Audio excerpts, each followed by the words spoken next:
Hey everybody, welcome to the show. Happy 2026. Welcome back. Thanks for joining us. Gosh, 2026. That's crazy. You know what's weird is, just by the numbers, you started on this show in 2024. I know. This is your third year, technically, on paper. You are in the third year of being on this show. That seems really weird. Right? Even though technically it's been a year and a half, but by the numbers. Just a few weeks ago, I don't remember what the circumstance was, what I said or did, but someone in this space in my ear was like, it only took her a year and a half. Totally. She's a slow burner. So everybody listening, we just finished our interview with today's guest. And I was telling Amy before we hit record to start the intro, I really like these kind of conversations. Mm-hmm. I like these kind of guests. I really love using the podcast to get to discuss ideas and like deep, meaningful themes, which is exactly why we slotted today's guest in this series. This series is Wake Up Call. And I feel like a conversation that we are having constantly, not just with you guys as our listeners, but like me and Amy with each other, with our friends and our like community here, is like this like awakening in the faith space. Yeah. Hell, we've been having this conversation in earnest for 15 years. And so I'm always drawn to it. I'm fascinated by it. Not afraid of it anymore. I think maybe I once was. I don't know if you ever were. I was afraid of alienating people if I told them what I really thought. And sort of the awakening in the beginning was more criticism, deconstruction. Oh, yeah. It had a pretty hard edge. So did mine. A real hard edge. Yeah. And just like so much, a sense of betrayal. Yeah. And I was mad. Yeah, me too.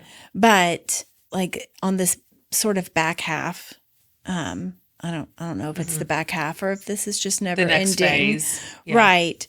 There is so much more gentleness and looking for not solutions, but just ways of being softer in this and still holding all of these complex questions. Yeah. But with less of that hard edge. Complete same for me. I mean, just to use the language that has certainly been overused and misappropriated probably at this point, but like that front phase of deconstruction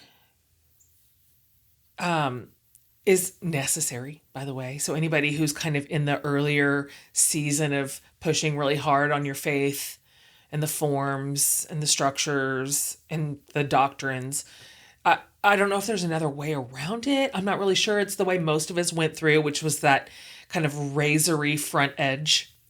Yeah, and the deconstruction can happen in a lot of different ways, day to day. Like sometimes it is a wrecking ball, but sometimes it's a pair of tweezers. Like just picking out the shards of like, wait, that tiny thing really doesn't serve me. Yeah. It feels wrong. Yep.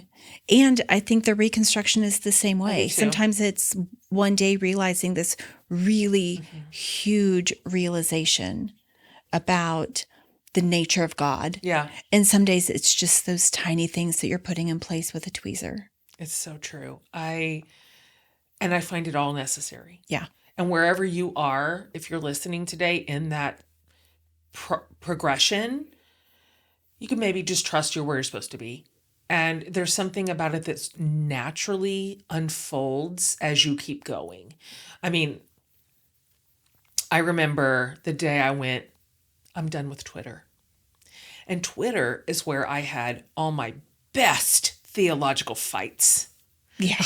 And I just went, I think I'm done with this. Yeah. I think I'm going to lay down this contentious space. And I'm done with these barbs and arguments and defenses And I think I'm going to walk into a nicer meadow than Well, this yeah, one. because like its purpose was for cage matches. And it Like worked. that's what it was built for. Yeah. And we had some really good, meaningful arguments. We did. But you cannot stay Yeah. in the cage Yeah. I just found fighting. that season for me was good. It kind of sharpened me up a little. It forced me to examine my own ideas and beliefs, because you can't bring a knife to a gunfight. Mm-hmm. But then I realized I didn't want to be in a fight at all. Yeah. And yeah, some are like really big moments like that, and some are small tweezer moments. I mean, I remember the day where I was in a room with my girlfriends, my author girlfriends. I don't know how else, that's the shorthand for them. And Sarah Bessie gave us, I asked her a question. I'm like, I've got some real questions around this particular thing. And I would like to, I knew she'd already done a lot of heavy lifting. And she essentially gave us a sermon / theology class / dissertation. And I remember it was at the lake house. Mm-hmm. That was the day I went, I no longer believe in hell in the way that I was taught it. So, of course, the internet just crashed out. But that was a big one. Yeah. That was a wrecking ball shift. Mm-hmm. And not just a particular doctrine, but an entire worldview. Right. It's the foundation. The fear of it. Of a lot of fundamentalism, Christian it is. fundamentalism, Our Christian responsibility to get everybody out of it. Yeah. That was massive change for me. And then some were just teeny tiny, small shifts. We're in the weeds. Because again, I love having conversations like this. Yeah. I find these thought-provoking and important and interesting and good, which is why we asked Lee Camp to be a part of this particular series. Let me tell you about Lee. So he's a theologian. He's an ethics professor and has been for a really long time. He's an author. And he's also the host of the award-winning podcast called No Small Endeavor, which I was on just a few weeks ago with him. That's how I met him. So Lee was born and raised in Northeast Alabama, and he'll mention this, but his story and faith and character has been deeply shaped by the places that he has lived. And he studied computer science originally at Lipscomb. Am I saying this right? Mm-hmm. Lipscomb University. And then he headed west to Abilene Christian University for seminary, and then up to Notre Dame for grad work in moral theology and Christian ethics. So what we're trying to say is he's no dum-dum. Right. He spent a lot of years in a classroom and then went right back into it as a teacher. So Lee and his wife, Laura, they spent 6 months, I think he told us, in Kenya. And then they have since built their whole life in Nashville. And they've raised 3 sons who are in their upper 20s. And I think their oldest one is 30. And he's known, I guess, for bringing together some really important intersections: faith, culture, beauty, art, ethics. And the big container that he described to us that he holds his work inside is essentially human flourishing. What does it look like to have human flourishing? He's interesting. He's curious. He's got a real gentle way about him, which you're about to discover. And I found him really hopeful. I really liked a couple of the stories he told us. Yeah. I really loved the wheelbarrow. Mm-hmm. And I really loved that conversation that he had with his friend walking out of church, discussing kind of his feeling about the Eucharist. Yeah. I think you're going to find this conversation both gentle and hopeful. And as we are looking into waking up to the important elements of our life, this is at the top of the pile. What do we think about faith and God? And what does it look like to live a meaningful, beautiful life? These are the biggest questions I can think of, and I'm delighted to have such a wonderful guest to discuss them. So we're so excited to introduce you to Lee Camp.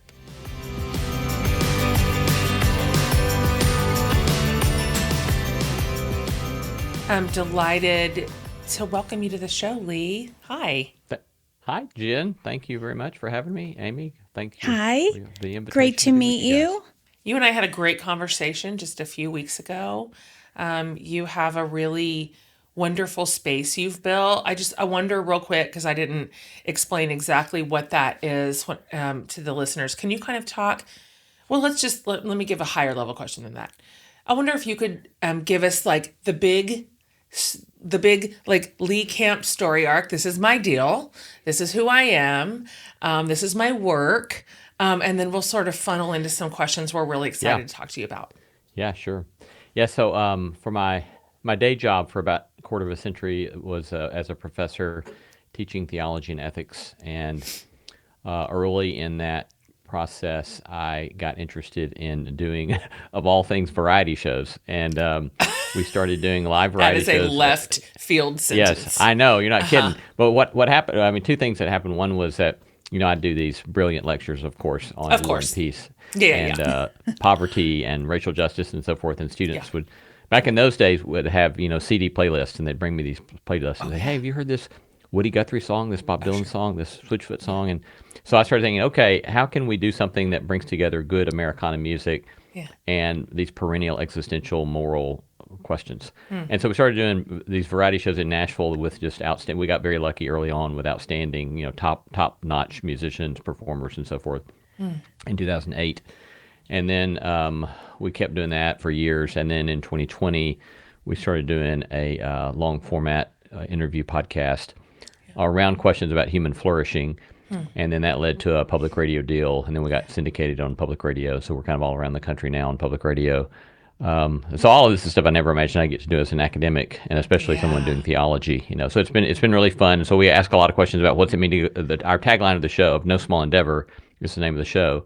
Our tagline is exploring what it means to live a good life. And so you can explore just all sorts of things under that umbrella. And so it's been a lovely experience and lots of great stuff I get to do. I really love that. Those are big questions I feel like we host in our world too. If we had to uplink the conversations that we like to gather and disseminate, it kind of, human flourishing would be one of the big buckets. Yeah. And that has, of course, a lot of tributaries, but exactly. I really, really love that work. I think that work is as important as maybe it's ever been right now. That we are asking about human flourishing, not just in an individual context, but in a societal and cultural context.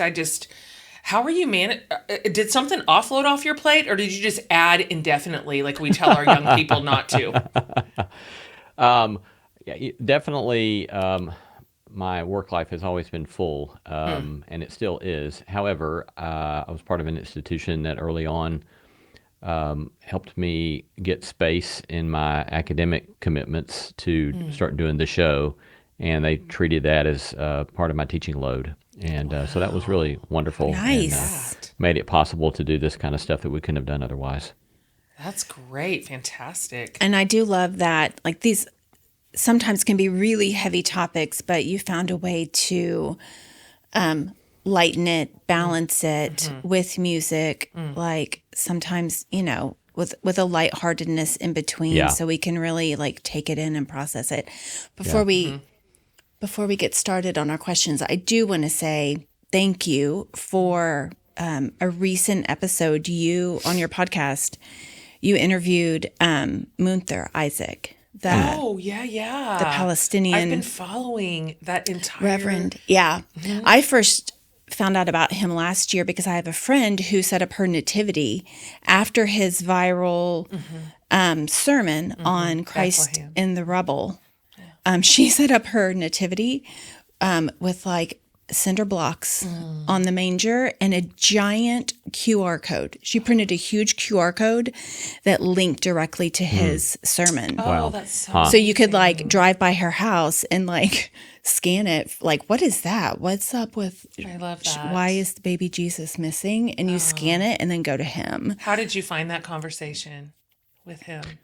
I found it very moving and Yeah. very compelling, and I felt myself feeling very humbled, and that he and I mean he's not in Gaza, he's in the West Bank, but nonetheless he's seeing and experiencing all of this and crying out for people to pay attention to what's going on. Yeah. And I found it very compelling, very beautiful. It was a beautiful interview you did with him. Thank you. Great discussion. Thank you. Let's if you would indulge me one more time. Can Sure. you talk a little bit about where you are from and sort of your migration through your life, and a little bit about all these places that have deeply shaped you? Yeah. Yeah, I could talk about that for our whole time, but I'll try to keep that brief. Yeah, so I grew up in Alabama, and I was kind of typical Alabamian Southern white boy, raised middle class, upper middle class, and in a small town. And there were many things about it that I loved, and there were many things about it that then I had to spend some decades processing. And For sure. So, but I was raised in a what at least the sociologists would call what at least the sociologists would call a fundamentalist evangelical world. Sure. Have some quibbles with that, but in effect, a highly conservative, highly sectarian church tradition in Alabama, and then left Alabama to go to college in Nashville. Studied actually computer science, but along the way, I kind of submitted to a sense of calling I'd had ever since I was a boy, and decided I'd go do some sort of pastoral work or teaching work. So left college, went to seminary, and that of course changed my life, changed my world and my vision of the world and my vision of my faith. And in that time got married, and then my wife and I, she finished her MBA while I was doing my MDiv, and then we went together to Nairobi, Kenya for 6 months, and that was another kind of life-changing experience because it broadened our understanding of the world and how big the world is and how crazy the world can be and how beautiful the world can be. And then from there, I did a PhD work at Notre Dame. So Up there with the Catholics, up learning there another with the branch of the Catholics. tree. That's right. That's right. Yeah, I always laughed about how, growing up in Alabama, we always hated Notre Dame. Sure. One, because they were Catholics, and two, Sure. because they always beat Bear Bryant. And Of so course. there was a lot of reason not to love Notre Dame. As a matter That's of fact, right. I found out I was going to Notre Dame when I was in Kenya. And back in those days, we were still getting faxes, and my father sent me a congratulations, you got into Notre Dame fax over there. And Wow. when we got home, and he picked us up at the airport, he said, "Come look at the back of my car." And he had put on his bumper, "My son goes to Notre Dame," with a little Fighting Irish. And I just couldn't believe that he had. Here we were in Birmingham at the Wow. airport, and I thought, I can't believe he put that on the back of his car. And I drove looked a around little these more streets. closely. Yeah, that's right. And I Yeah. looked a little more closely at the bumper, and I realized he had put it on with masking tape. A temporary gesture. That's right. Yes, yes. But anyway, Notre Dame was a wonderful experience for us. I loved my time at Notre Dame, and then came back to Nashville in a long time ago now, and have been teaching all these years and doing the work that we were just talking about. So all of those places, all of those times and seasons have shaped me in deep and profound ways, and I've just been very thankful to sojourn among all those places. We're going to drill into some of those changes in this show. Yeah. Was there a moment or a season that initially opened you up to a much more expansive faith? Like that sort of like the tip of the spear. Yeah, wow. I mean, so many, and I feel like maybe one way to get at that would be that there were, like, to use your spear analogy, maybe it was like what do you call it?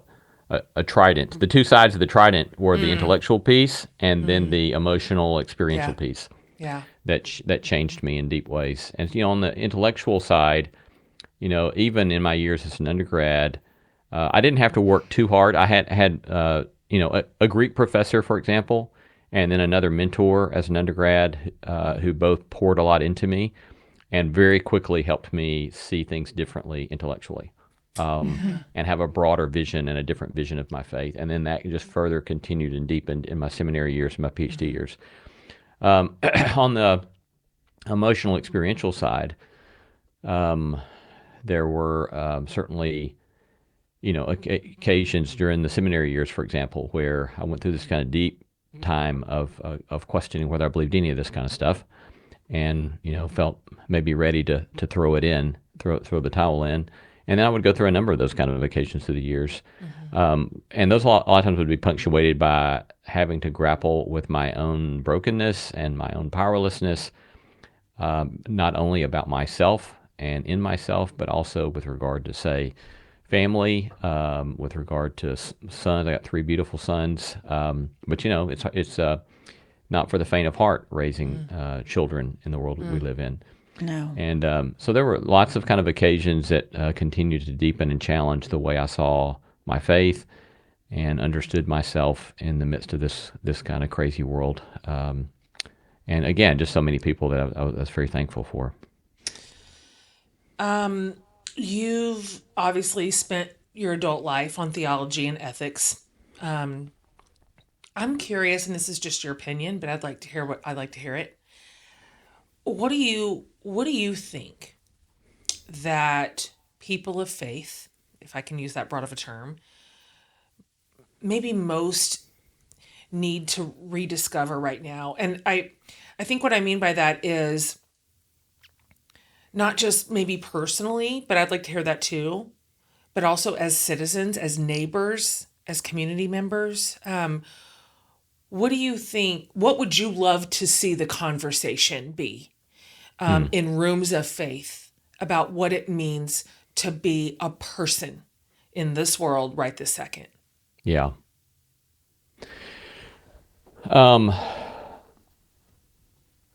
Let's see. How do I want to say this? It's a big question. There's a lot of answers. Big question. And I guess I would say that my experience as someone teaching theology in the Bible Belt is that I often get dismissed by some people as being a liberal.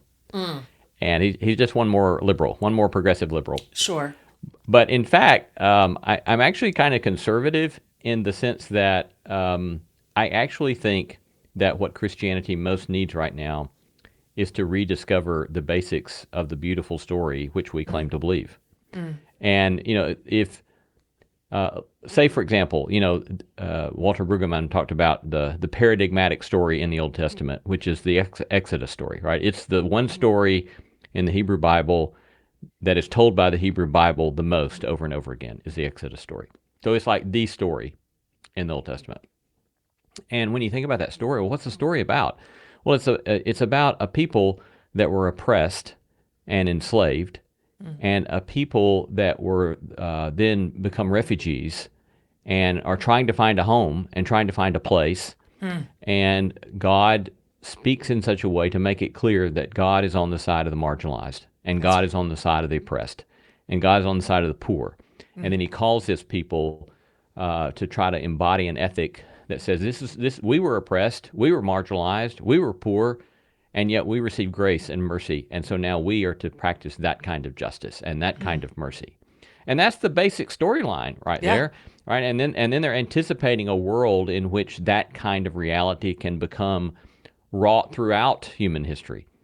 And that's the claim of the anticipation and claim of the prophets, and it's the anticipation and claim of Jesus when he comes on the scene proclaiming the kingdom of God, is that this is that for which we have waited, that death and all the handmaidens of death and all the powers of oppression have been overcome and undone, and we are called to participate in that, and we are called through the power of God's Spirit to bear witness to this sort of freedom and this sort of attention to the imprisoned and this sort of attention to the poor and this sort of attention to those who are stomped on, and to do it with humility and to do it with mercy and to do it with kindness, and trusting finally that, yes, there's a cost to that in the world that we live in. It's what we mean by Christian suffering, right? It's what we mean. The model of the cross means that if we take up our cross and follow Christ, that we can expect difficulty. We can expect the fact that if we try to live this kind of way in the world, that we'll often going to bear the brunt of that, because so much of human history doesn't want that kind of way. So many of the religious powers don't want that. So many of the imperialist powers don't want that. Yeah. And so we can trust that we're going to have our own kind of crosses to bear along the way. And yet that life has triumphed over death, that love has triumphed over hatred, and that beauty and truth and goodness has triumphed over hostility and ugliness and meanness. And so that's the big story. And it's like, if we will learn the big story and actually try to practice the big story and let it inform the way we try to address everything in our lives, it's transformative. And so, I'm kind of I'm kind of, maybe I'm a closet conservative in that regard. It's telling. It's like, this is the story. And if we just keep engaging with this anew, I really do believe that it can transform so much of the ugliness we see in American Christianity right now. Well, that's just a whole word. That's just a whole sermon. We can only hope. I did get preaching there. Sorry. I like it. I like it. I like it. I like it. Everything's so noisy right now, and it's so strange to watch the church that raised us disappoint us so deeply in a cultural context and feel so disenfranchised from a lot of our roots. We grew up in a similar environment as you. And so it's just, there's something like I felt a little loosening when you're talking. I'm like, yeah, that's the story. That's what I thought. That's what we thought we were doing here. Like, how did that go so sideways? Like, where's that message? It's so lost. And so thank you for just saying it kind of plainly. Here's the big story arc. And I think that's the point. And I'm like, yeah, me too. Me too. I still think that's the point. I think that's what we're doing here. As your life has widened, as your faith has widened, and your understanding of this story, at the heart of it, drilling down, is sort of the nature of God. Yeah. What is your understanding of God as creator now, at this point in your life? That's a good question. That's changed for me for sure. Yeah, y'all are asking me all sorts of really easy questions today.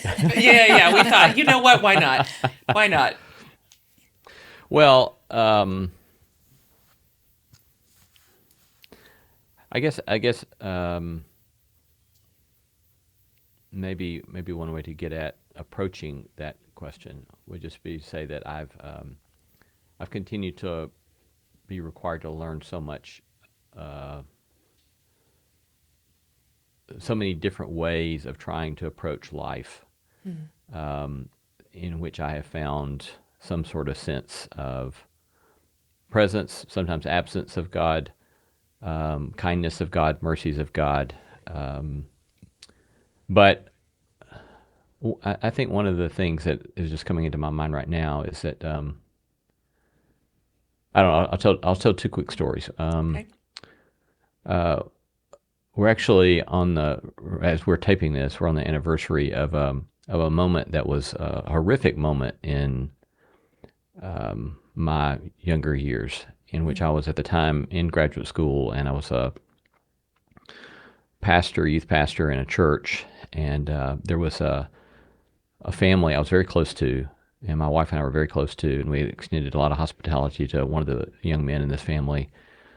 And long story, but there was infidelity at work among the parents, and on this December 17 day, I was in the library working, and I get a email. I didn't have cell phones in those days, and got an email from my wife saying, "Go call home." And I went down to the payphone and called home, and to make a long story short, realized that there had been a murder-suicide. Oh boy! And oh my gosh! And it was horrible. And there was our house was kind of a the place of grieving for the first 24 hours, and the community came together, the family came together at our house. And I think that there were so many things about that experience that were just overwhelming. And some of these stories are other people's story to tell, but one of the things I realized out of that is that the world can be just horrifically horrible, Yes. and that there is so much ugliness, and that there are real consequences to our participating in bad choices, and that there still is there's still grace, there's still mercy that's available to all of us, but there are consequences, and sometimes those consequences are utterly devastating. Yes. Yeah. And so I think that has always kind of, resonated with me as I've grown older. It's like, yeah, we're free, but if freedom is taken cheaply, then there's some really grave ugliness that comes with that. And then at the same time, I'm reflecting back, I'm looking out into my backyard. And a number of years ago, about 10 years ago, 12 years ago, I went through a nasty kind of midlife depression, and it was really nasty, and there were a lot of things that led into that and fed into that. But one cold winter morning, I had gotten up, I couldn't sleep. I was, I don't know, 3 or 4 in the morning, and I went out and trudged through the cold. Everything was just utterly frozen and dead, out to the woodshed to get some wood to start a fire in our fireplace. And I'm pushing the wheelbarrow of wood back up toward my house. And, it's one of the few kind of mystical moments I've had. And this, you are my beloved. Wow. And I said, you do not love me. Wow. And the pained response was, what more shall I do to show you my love for you? And, it was one of those turning points for me, or I don't know if it was a turning point as much as it was a sustaining point. I think that's a better way to put it. A sustaining point in which a reminder that we are all in our deepest, most broken, most troubled times. We are beloved. And that's something that I don't know how to live life apart from holding on to that. And out of accepting, receiving, being beloved, even again in our most ugly, broken moments, there's a way to sustain life, and there's a way to get up and keep on going and not lay down in my despair. And so many moments like that I'm thankful for, in which my vision of the love of God and the kindness of God and the faithfulness of God continue to be sustained. Thank you for sharing that. Yeah. What a beautiful moment. So I just know somebody needed to hear that right this very day, that they just heard you say that. Thank you for sharing it. Another thing that you talk about is this spiritual practice of paying attention. And I love this. I am I'm in perpetual motion. I'm a doer. I'm a hard worker. I'm 5 steps down the road in the moment that I'm in already. Getting this one executed, but already thinking about the next one. I'm just like, I've got that sort of achievement blood. And so paying attention, being slower, being wherever my feet are is work for me. I have had to learn how to do it. I'd just like to hear you talk more about that. How you practice it in your own life, why you think it even matters. Yeah, I think that maybe one of the places that I first came to pay attention to paying attention was just the realization of how little so many people ask questions about what they want to do with their lives. It's like, I remember reading sometime, some guy said something like, most people spend more time planning for their summer vacations than they do for their lives. And I thought, I think that that's true, and it's terrifying that that's true. And one of the things that's happened is we've done all these interviews with people talking about human flourishing and what it means to try to live a good life. Is that comes up over and over and over again, is pay attention, pay attention, pay attention, pay attention. And it's pay attention to one's own life. It's pay attention to one's own habits. It's pay attention to one's own goals and commitments. and it's pay attention to the things outside oneself, and pay attention to the beauty around you, pay attention to the people around you. And I've just found it to be such a rich life. I mean, you can get away with a lot of things by the absent-minded professor kind of trope. It works for you, right? Because when you stop and I'm not putting on, I'm not being performative, because a lot of times I do find myself just stopping on a sidewalk and getting down on my knees and looking at a flower, because it's like, when you look at a flower close up, it's like it's amazing, right? Sure. If you look at a dogwood bloom closely, and get a whiff of it, if you pay attention to the Japanese maples in the autumn in Tennessee, they're incredible, right?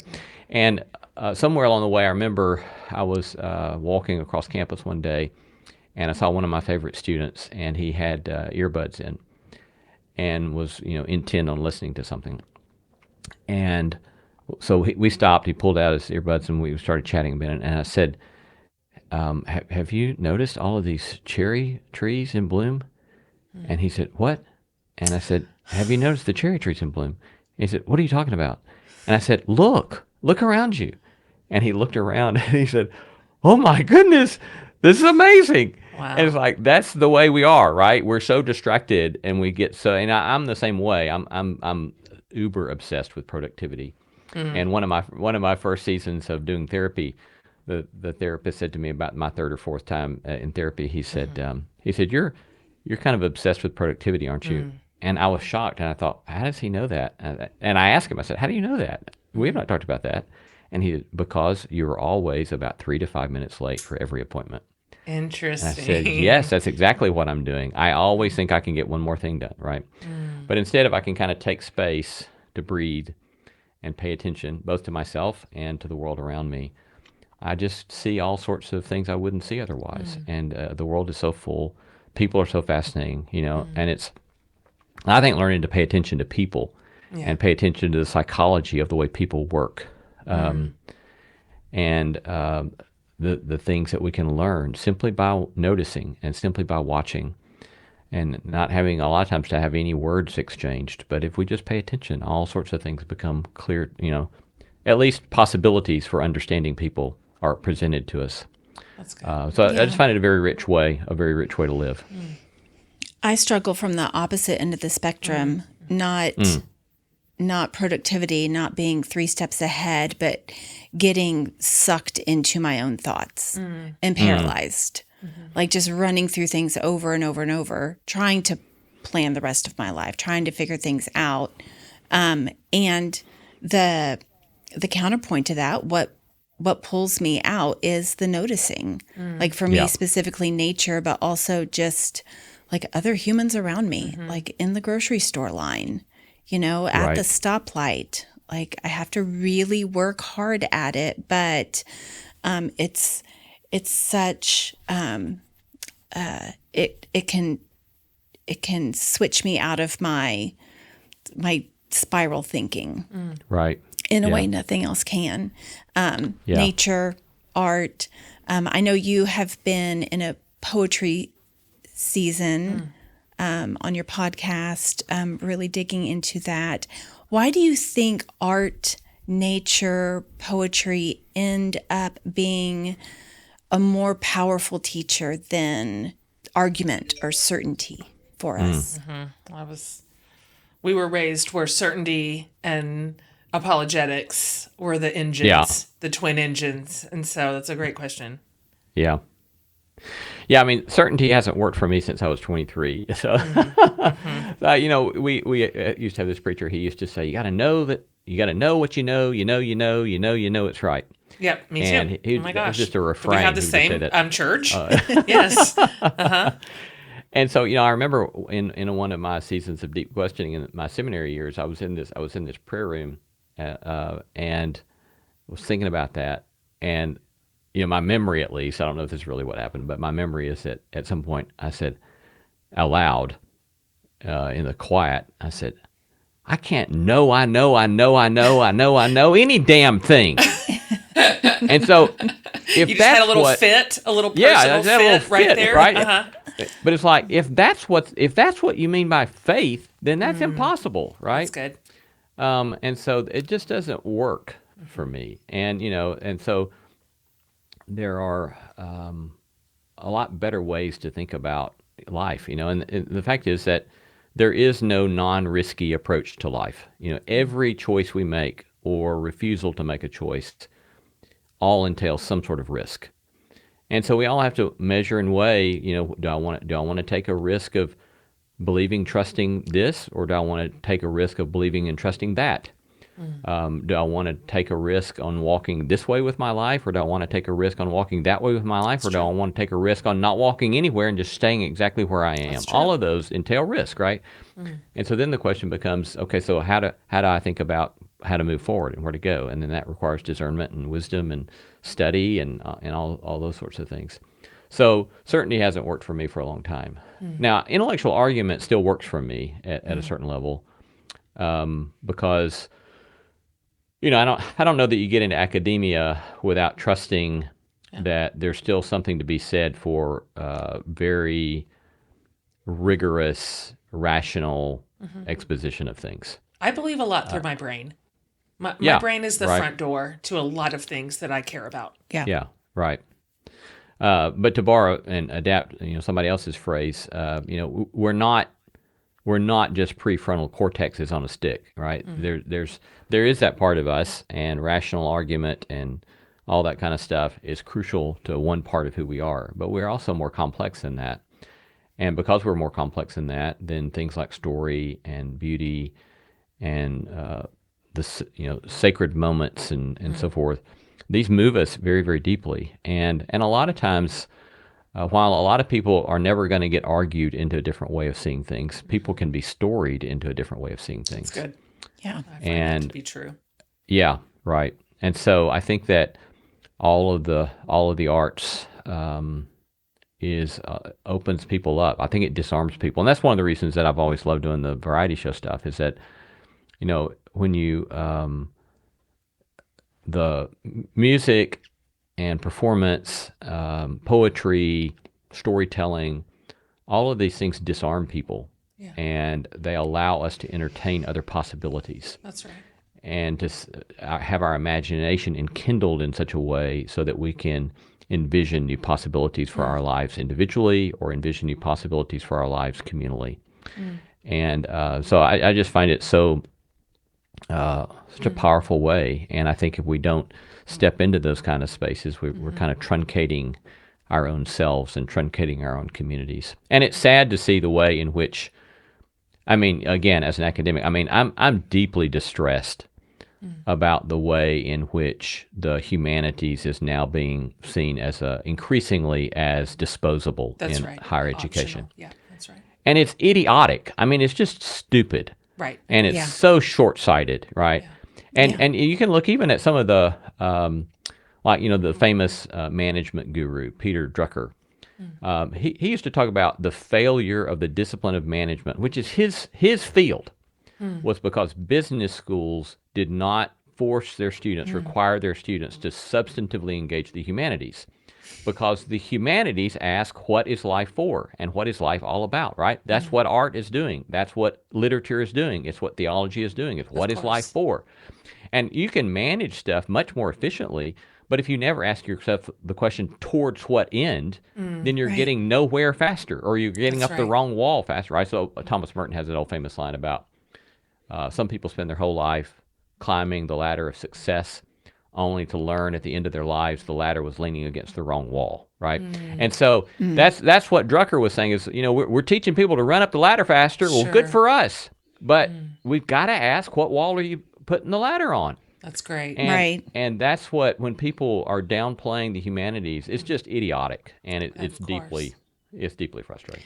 You can even look broadly at the world and recognize that the longest standing cultures that are full of flourishing have a deep connection to the arts and to beauty. That's one of their driving forces in their spaces. And so I resonate with that. And we're just so productive over here in the US, and we're so young, and we're so immature globally, and this just obsessive race toward capitalism and domination is short-sighted. Yeah. And it feels like an impetuous teenager on the world stage. Yeah, I was interviewing a very highly respected. It was one of the best conversations I've had with somebody in the AI and ethics world because she has read a lot of moral philosophy.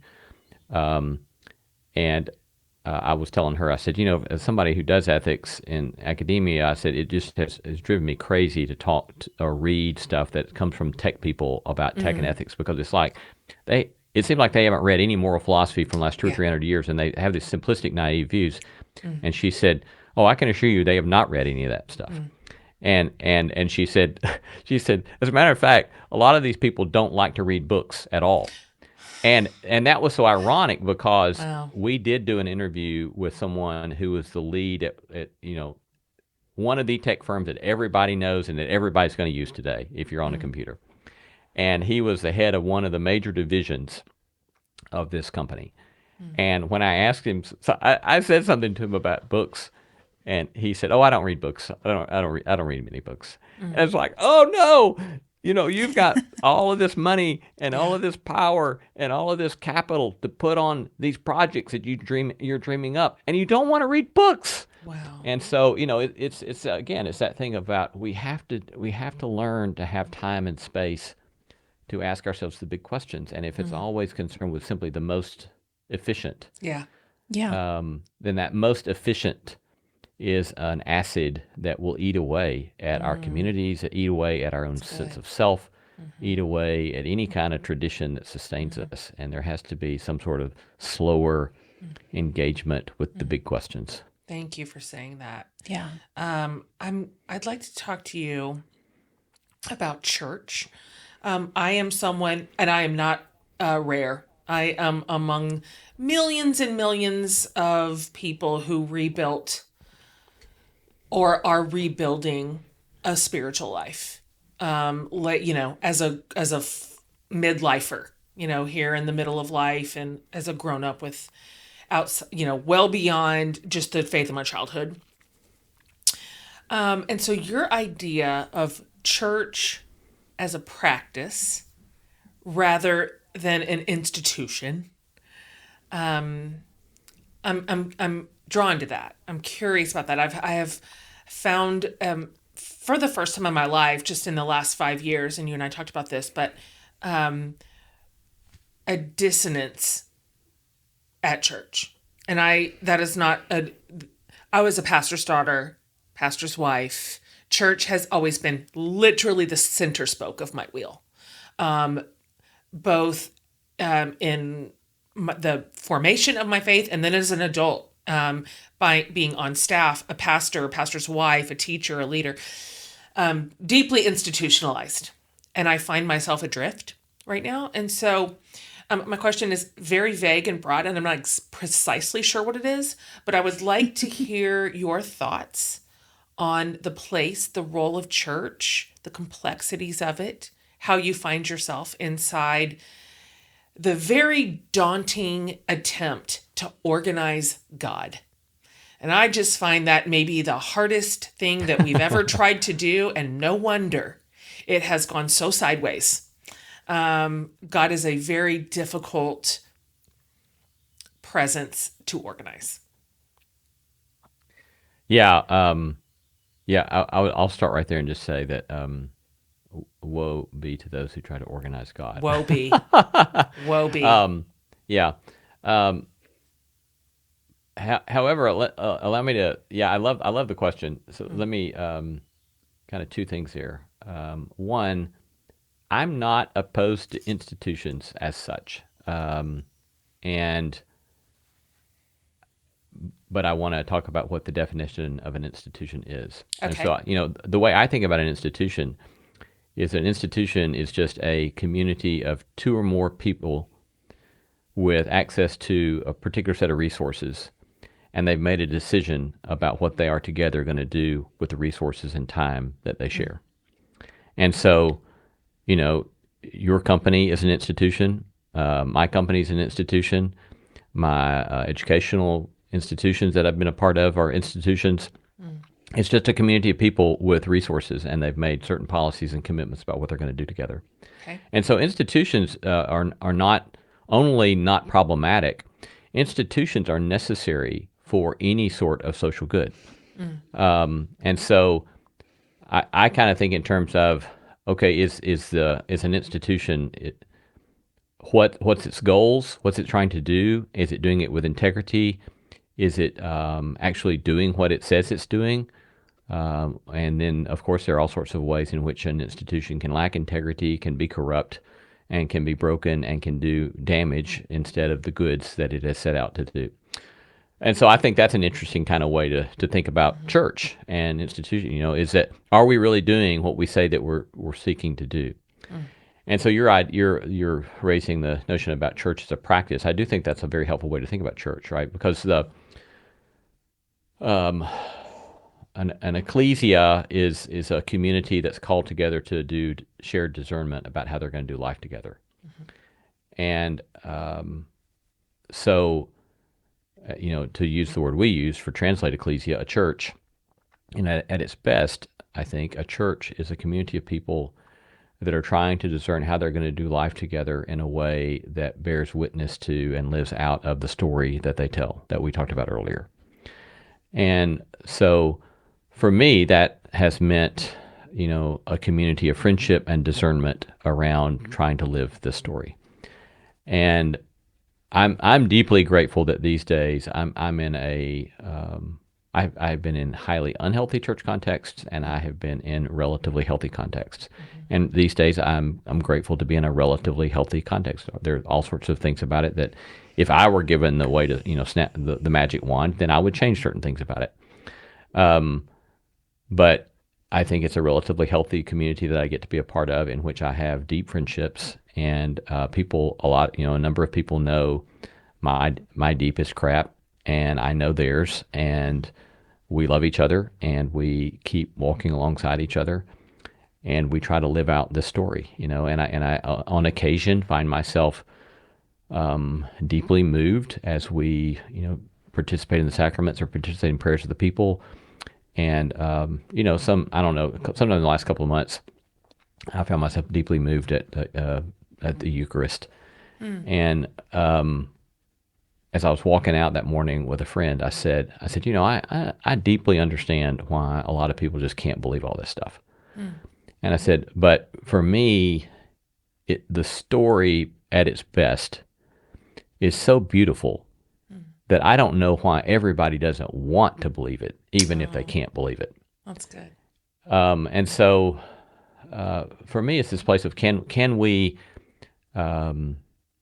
embody this narrative, embody this beauty, embody this brokenness, in which we try to find tangible ways to do life together, very imperfectly, often very stupidly, unthinkingly, inconsiderately, but still, nonetheless, getting up and going again and trying to do it again the next day. And so, I've often used the language about, and I can argue with myself about this language, but I've often used language of saying that I'm something like a intellectual agnostic and an experiential believer. That's good. And it's just like, I don't know how to do my life apart from some sort of way of leaning into this, and trying my best to live it out. That's your trident. Even though I still, and still I have all these questions, but keep on going. I really like that answer. As we finish up, I want to go back to sort of the umbrella of all your work about exploring what it means to live a good life, towards the goal of flourishing. What do you imagine a flourishing life looks like at its core, like for an individual and for a community? What does that actually look like for us? Yeah. I'll start with an abstract answer, and then I'll finish with a more specific answer. Okay. My abstract answer would be riffing off of the moral philosopher Alistair McIntyre, who died this year. McIntyre used to say that the meaning of a good life is a life spent in seeking what it means to live a good life. And I love that this definition, right? Because he's saying, okay, if you want to live a good life, start with paying attention to the question. That's good. And ask yourself, what does it mean to live a good life? And all of a sudden, if you'll take that question seriously, you're on the route. You're on the path. Now, then he follows up, that will point to my more specific answer. Then he follows up and he says, a good life is a life spent seeking for the good life, for what a good life entails, and seeking to inculcate the virtues that make possible that pursuit. So in other words, it's not just asking yourself the abstract question of what does a good life entail. It is instead saying, okay, if this is what I think a good life entails, then what are the habits and the practices and the dispositions that move me in that direction? And then I start doing those things. Then I start embodying those habits. I start getting habituated in the ways that make that vision of life possible. And I start moving towards it. And then, as I tell my students, that's necessarily going to be an iterative process, right? Because as you start moving in a given direction, you're going to realize, I think this part of what I understood a good life to entail is still right, and then I think this part is I should let go of and drop that. And then that's going to revise your habits and your dispositions and your practices as you try to move toward this kind of provisional life telos, this provisional life end as you see it.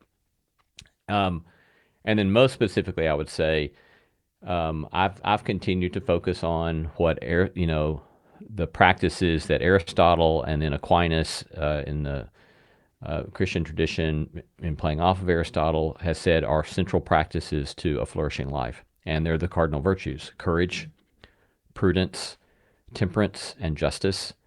And then with Aquinas, faith, hope, and love. And that these are the 7 key practices that for centuries and centuries, Christians said, this is what it means to live a flourishing life.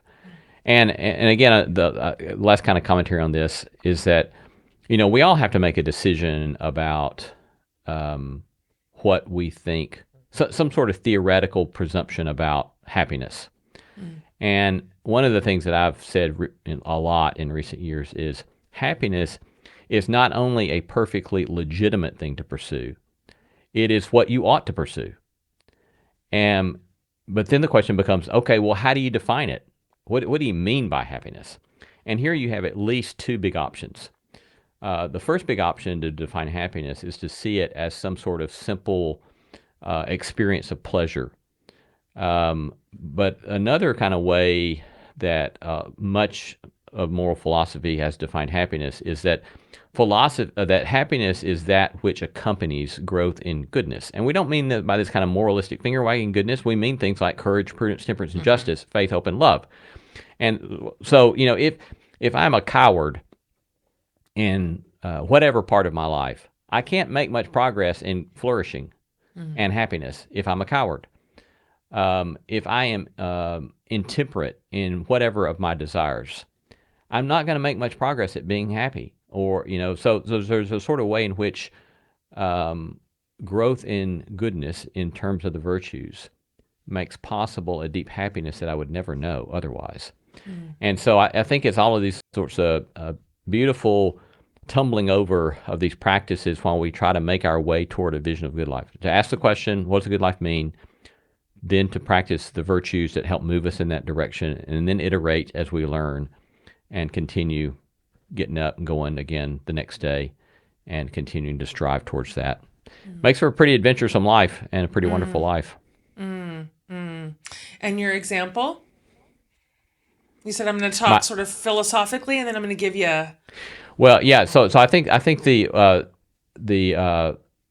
practical is, again, just doing that courage, prudence, temperance, and justice is the place to start. And so the practice I've often given my students through the years is start with very simple things like doing hard things each day. And this is a way to practice courage, right? Because courage is about navigating fear.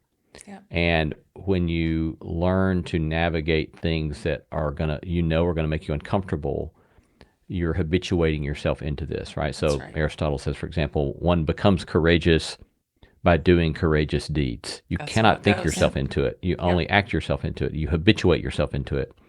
And so it's finding very practical things on a day-by-day basis to do. And so I'll give you, this very final closing example. I was years ago pushing my students on this stuff, and I had given them this assignment to go and find somebody at a coffee shop and say, hey, my professor gave me this stupid assignment of finding somebody at a coffee shop, sitting down and asking if I could explain to them in brief fashion the reading that we just had, and find somebody who will say yes. And so they sit down, they tell them what the reading was about. They say, thank you, offer to buy them a cup of coffee and go on their way. So we ramp up the challenges, throughout the semester. And then as we get toward the end of the semester, I said, okay, come to class next week with the list of the 3 people on campus you find most intimidating that you think will disagree with you about this topic that we've been discussing in class. Wow. And so they come to they come to class with a list of 3, and then I say, okay, for next class meeting, go to the person that's number 1 on your list and go tell them what you think about this topic.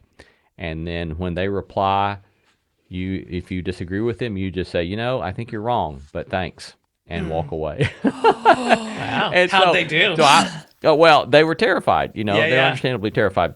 But as I was had assigned that, I went to the Y that week, and I had just finished my workout, and I had not taken my towel that day, and all I had, as I came out of the shower, was the little Y towels. They're little bitty towels. So I had my one, little washcloth towel. That was the only thing that was keeping me full exposure to the world as I walked back to my locker. And I'm standing there as I go to the locker. There's a very buff, strong guy at the locker next to me, and he's on his cell phone, and he's pissed off talking to somebody on the phone. And there's signs all over the gym locker room that say no cell phone use in the locker room for obvious reasons. Right. And so I think you should say something. I think, no, I'm not saying anything to that guy. And then I think of my students, of what I've told my students to do. And so I say, Camp, you have no legitimacy to ever set foot in a classroom again if you don't say anything to this guy. So I'm standing there wet with my little bitty towel. With your washcloth. My washcloth. And I say, excuse me. And he didn't hear me. I say, excuse me. And he stops and, what? Yeah. And I said, I point to the sign, cell phone use is not permitted in the locker room. And he turns back to his phone. He says, I've got to go, damn it. And he throws his phone into the locker and slams the locker, and he gets in my face and he says, thank you for letting me know that. Yeah. And then he walked away. Oh, boy. And so it was like, score, right? And so I was a freer, more flourishing human being because I had the willingness to practice courage. And so that's the thing, is each day by day, we keep making progress and practice on these things. That's right. And again, it yields the kind of life we couldn't have otherwise, because that courage, that temperance, that prudence, that justice, whatever, is translatable into all areas of our life. And if we're practicing that courage, then new things become possible that I would never have imagined would be possible when I'm practicing my cowardice. Yeah, we actually become better by doing better. That's how it works. Just one last quick thought. I just want to ask you, because you have your finger on the pulse of the next generation in such a unique way, particularly students who are asking big questions of this world and of life and of meaning. I'm just curious. We have a bunch of kids. Amy has 4, I have 5.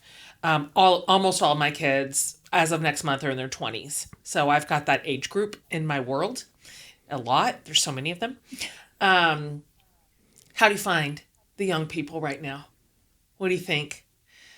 Lots on their shoulders. They're inheriting a difficult world. They are walking into a challenging America and world. Yeah, they really are.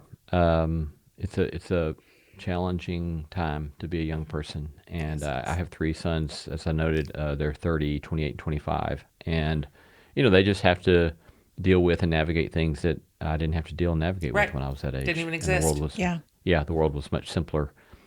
Mm-hmm. And I think that the level of distraction and the way in which distraction has been economically incentivized, again, takes us back to attention, right? There's all sorts of social, cultural, economic pressures that don't want people to pay attention and that do want people to be distracted. That's right. Yeah. That's a great distinction.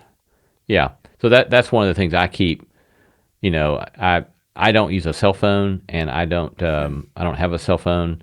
You don't have a cell phone?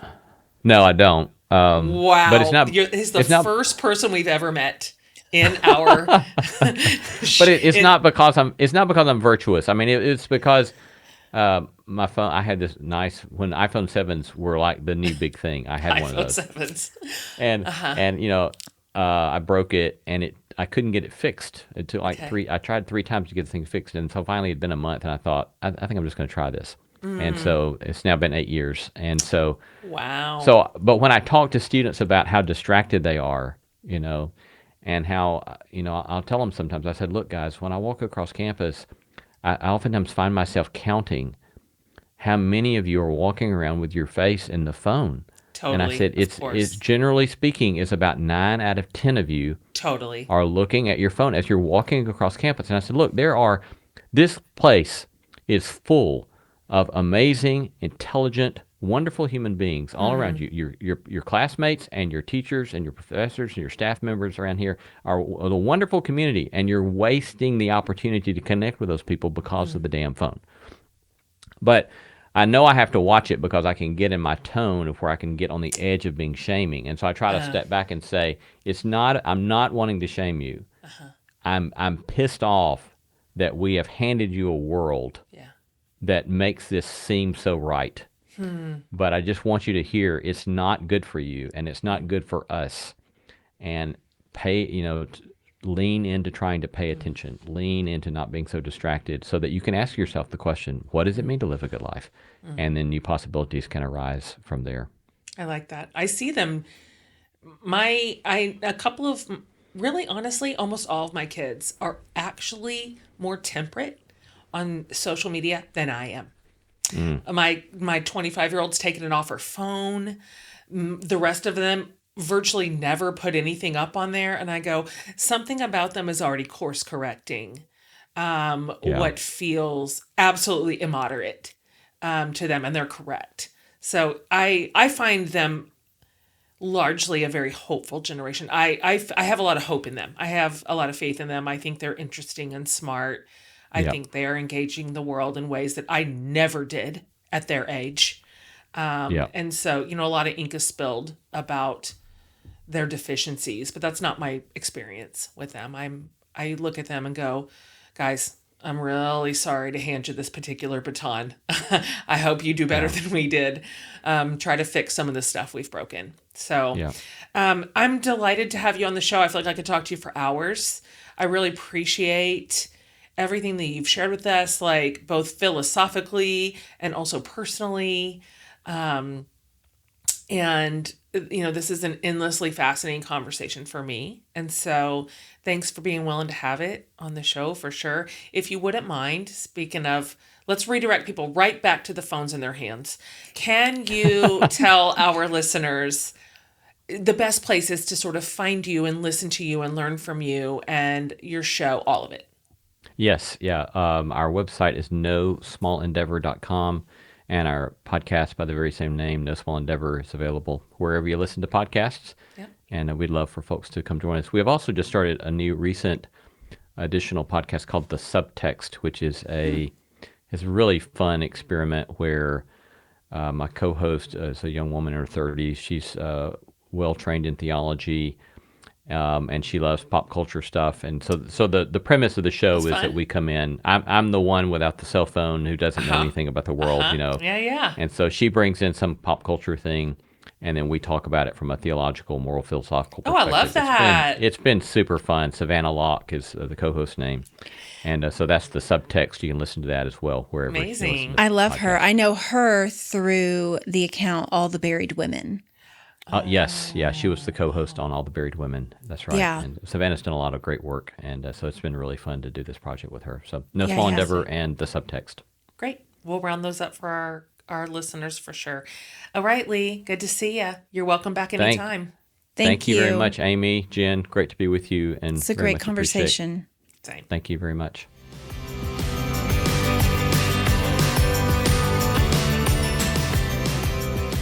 All right, you guys, thank you so much for being here with us. We really hope you're going to love this series.